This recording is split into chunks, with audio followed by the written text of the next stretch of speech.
Everyone, आपके अपने YouTube channel climax में आप लोग का स्वागत है। आज के क्लास में मैं आप लोग को मैथ्स में सीआई और एसआई, जिसको बोलते हैं हम सिंपल इंटरेस्ट और कंपाउंड इंटरेस्ट, साधारण ब्याज और चक्रवृद्धि ब्याज में, जैसा आप क्वेश्चन हर एक एग्जाम में पूछा जाता है। जैसे मान लिया जाए कि एन वर्ष में टी वर्ष में एन गुना हो जाता है, तो कितने वर्ष में 4 गुना होगा, 5 गुना होगा। सीआई और एसआई में क्या कंपेरिजन होता है, दोनों में आपको ट्रिक किस प्रकार से क्वेश्चन, यानी क्वेश्चन आपको सेम लगता है लेकिन दोनों में बनाने का अलग अलग तरीका है। तो आज के क्लास में एक क्वेश्चन एग्जाम में कंफर्म आएगा सी आई और एस आई से। जैसे देखिएगा, आप लोग क्लास को लगातार देखिएगा। जैसे मान लिया जाए पहले हम सी आई का कंपेयर करते हैं, उसके बाद हम एस आई पे चलेंगे। ठीक है, आप ये दो लाइन देख रहे होंगे, एक तरफ सी आई एक तरफ एस आई, एक तरफ एस आई एक तरफ सी आई, यानी इसको बोलते हैं साधारण ब्याज, इसको बोलेंगे हम लोग साधारण ब्याज, इसको बोलेंगे हम लोग चक्रवृद्धि ब्याज।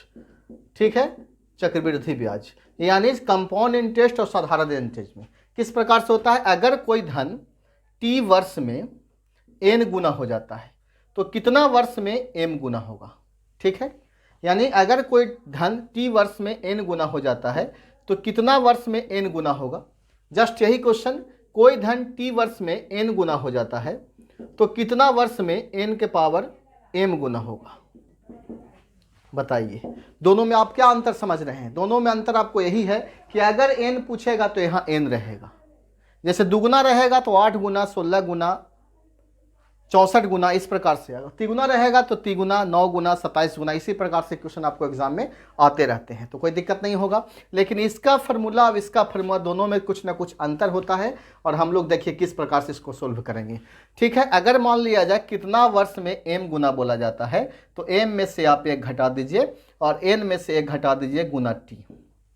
समझ में आ गया। यानी इस फार्मूला के सहारे आप किसी भी प्रकार का क्वेश्चन बना सकते हैं। इस प्रकार से एन गुना, 2 गुना, 4 गुना, 5 गुना सीआई में पूछा जाए तो आराम से एसआई में बना सकते हैं आप, कोई दिक्कत नहीं है। लेकिन अगर माइंड में आप पूछ रहा होगा कि -1 कहाँ से आता है, जैसा कि आप सोचिए कि अगर एम गुना हो जाता है, हम किसी को पी रुपया दे रहे हैं, हमको 2 साल या 3 साल में हमको धन तिगुना हो गया, 4 गुना हो गया, 5 गुना हो गया, तो इसका मतलब हम किसी को 100 रुपया देंगे और हमको 300 रुपया देगा, तो हमको ब्याज कितना देगा, 200 देगा, क्योंकि 300 में से 100 रुपया हम घटा देंगे, अपना पैसा हम निकाल लेंगे। यानी 300 रुपया जो हमको दे रहा है वो मिश्रधन दे रहा है, मूलधन और ब्याज को जोड़कर। यानी मूलधन और ब्याज को जोड़कर हमको जब देगा तो मिश्रधन देगा, तो हमको सिर्फ ब्याज की आवश्यकता है, तो मिश्रधन में से मूलधन को घटा देंगे तो हमको ब्याज मिल जाएगा। उसी प्रकार से 3p हमको हो गया, हम p रुपया दिए थे तो हमको कितना ब्याज दिया, 2p दिया। तो उसी प्रकार से m गुना हो जाता है तो m में से 1 घटा दिए और n में से 1 घटा दिए, गुने टाइमिंग से गुना कर दिए। ठीक है, समझ में आ गया होगा। इस पे एग्जाम्पल हम लोग देखते हैं, एक आध दो एग्जाम्पल चलेंगे, उसके बाद हम आप लोग को सीआई वाला बताएंगे फिर। ठीक है, जैसे मान लिया जाए क्वेश्चन आपसे पूछा जाए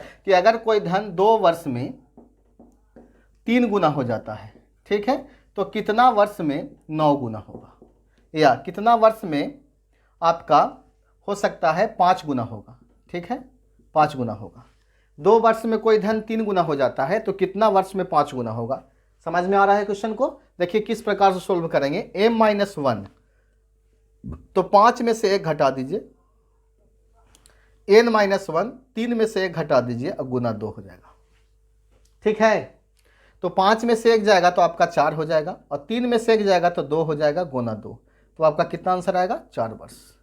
तो इस प्रकार से आप निकाल सकते हैं कि कोई धन 2 वर्ष में 3 गुना हो जाता है तो 4 वर्ष में आपका 5 गुना हो जाएगा। इसी प्रकार से एक क्वेश्चन और पूछा जाए कि अगर 5 वर्ष में कोई धन 24 गुना हो जाता है या 26 गुना हो जाए तो कितना वर्ष में वह 29 गुना होगा। ठीक है, कितना वर्ष में कितना होगा, 29 गुना होगा। तो पहले 29 में से 1 घटा दीजिए और बट्टा आपका 26 में से 1 घटा दीजिए और गुना 5 हो जाएगा। 29 में से 1 जाएगा तो 28 हो जाएगा, और 26 में से 1 जाएगा तो 25 गुना 5, 25 और 28 में 5 से भागा दीजिए तो आपका आंसर हो गया। क्लियर। तो हम समझ रहे हैं कि एसआई में आप लोग समझ चुके होंगे, एसआई में कोई दिक्कत नहीं होगा एसआई के नियम से। अब थोड़ा सा सीआई के नियम से हम लोग समझ लेते हैं इसका क्या फार्मूला होता है। ध्यान दीजिएगा इधर की ओर कि अगर कोई धन टी वर्ष में एन गुना हो जाता है तो कितना वर्ष में एन के पावर एम गुना होगा। तो आपसे क्वेश्चन पूछाएगा कितना वर्ष में, तो आप देख रहे हैं ये एन और ये ना आपका एन कॉमन हो जाता है, एम गुना एन हो जाता है, एम गुना टी। बस इसका और सिंपल तरीका है, जितना टफ मैथ उतना बनाने का सबसे आसान तरीका, जितना इजी उतना ही टफ होता है, लेकिन ये बहुत आसान तरीका से आप इसे सोल्व कर सकते हैं। जैसे मान लिया जाए कोई धन 3 वर्ष में अगर मान लिया जाए कि 4 गुना होता है, 4 गुना होता है, तो कितना वर्ष में 16 गुना होगा, 64 गुना होगा। ध्यान दीजिएगा, इसमें एक तरीका से बहुत सारे मतलब ध्यान दिया जा सकता है। जैसे 4 गुना बोलेगा, 4 गुना अगर पहले से बोल देता है तो आपसे पूछेगा 16 गुना, 64 गुना, 32 गुना, 32 नहीं पूछेगा, 64, 16, 4 के स्क्वायर, 4 के क्यूब, 4 के पावर 4, 216 गुना पूछ सकता है। इस टाइप से क्वेश्चन आपको एग्जाम में पूछेगा। अगर तिगुना देगा तो 9 गुना, 27 गुना, इस टाइप से एग्जाम में आते हैं। ठीक है, तो आप अगर 16 गुना देता है तो आप क्या कीजिएगा, 16 को पहले 4 के पावर तोड़िएगा तो 4 के पावर 2 हो जाएगा। अब 2 से गुना होगा 3 में, तो 2 गुना 3 कर दीजिएगा तो 6 वर्ष आपका आंसर आ जाएगा। ठीक है, समझ रहे हैं मेरी बात को। इसको ध्यान से 1-2 एग्जाम्पल और बताते हैं। ये एसआई आपको समझ में आ गया होगा। सीआई पे ज़्यादा फोकस हम करते हैं क्योंकि बहुत सारे स्टूडेंट सीआई में थोड़ा सा गड़बड़ कर बैठते हैं। अगर कोई धन मान लिया जाए कि 5 वर्ष में आपका 3 गुना हो जाता है, तो कितना वर्ष में यह धन 81 गुना होगा। ठीक है, कितना वर्ष 81 गुना होगा।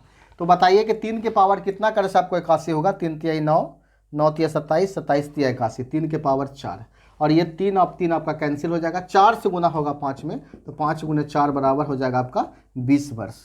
समझ रहे हैं मेरी बात को।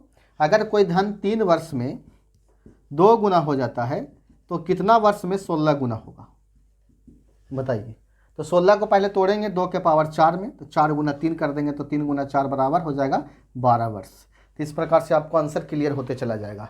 तो समझ में आ गया होगा एसआई और सीआई में हम लोग किस प्रकार से अंतर को ज्ञात कर सकते हैं।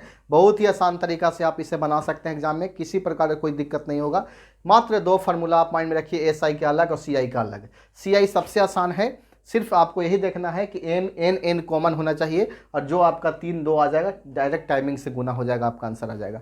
और उसमें क्या करना है, m-1/n-1 गुना पहला टाइमिंग कर देना है। ठीक है, तो उम्मीद करते हैं क्लास आप लोगों को समझ में आया होगा। ठीक है, ओके, चलिए इस क्लास को आप लोग देखिए, अगर अच्छा लगता है तो लाइक भी कीजिएगा। Thank you.